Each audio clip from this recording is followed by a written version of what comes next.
Okay, so let's go over the aquatic biome. ठीक है ना? So they can either be fresh water or marine. Fresh water में आपके पास ponds और rivers आ जाते हैं. Marine में you have oceans and estuaries. ठीक है?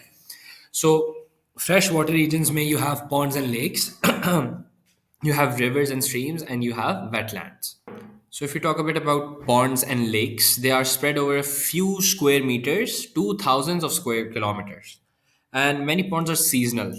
ठीक है ना? तो वो कुछ seasons में आते हैं और उसके बाद they dissipate. So lakes can last up to months or even hundreds of years. Lakes and ponds have a limited diversity of species क्योंकि इनकी जगह is relatively limited. They are formed due to the isolation of the lake, yeah, pond itself from other water sources. And they have three zones: the littoral zone, the most top zone near the shore. It is the warmest zone as it obtains the sun's heat directly and is shallow. Then you have the limnetic zone, which is surrounded by the littoral zone, and it is near the open surface of water and it is well lit. And then you have the profundal zone, which is the deep water portion. It is the coldest and the most dense among all three of the zones.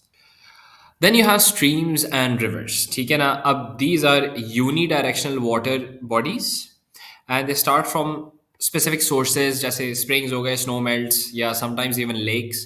They have colder temperatures near the source and the water is much more clearer. ठीक है ना? And इस तरह की biomes की जो main species होती हैं इज फिश लाइक ट्राउट. ठीक है?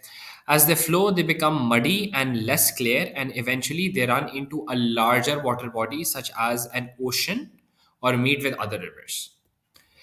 So, coming down to wetlands, we have wetlands which are standing water and have aquatic plants. So, इसमें water जो है ना वो flow नहीं हो रहा होता. इसमें examples आ जाते हैं marshes, swamps, and bogs. Hydrophytes are the plant species that grow in wetlands, and wetlands support a large number of species such as ducks, amphibians, and water lilies. So यहाँ पे animals और plants और amphibians सबकी काफ़ी ज़्यादा diversity होती है. So marshlands are high in salt content but are also considered wetlands. So coming on to marine aquatic regions, which are divided into oceans, coral reefs, and estuaries. We're going to talk about oceans first. So they are the largest ecosystem on Earth, and they are separated into different zones. You have the intertidal zone, which is the zone where the ocean and land meet. Sometimes it is submerged in water, और बाज दफ़ा water recede कर जाता है तो it is exposed. So waves and tides come and go repeatedly due to which communities are constantly changing. Then you have the pelagic zone, which is the open ocean, and the benthic zone, which is the area below the pelagic zone.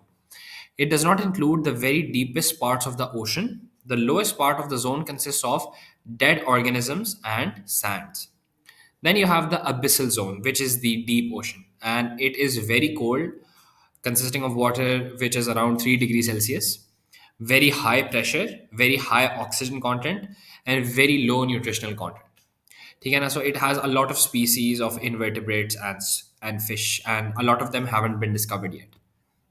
And finally, we have coral reefs, which are widely distributed in warm, shallow waters.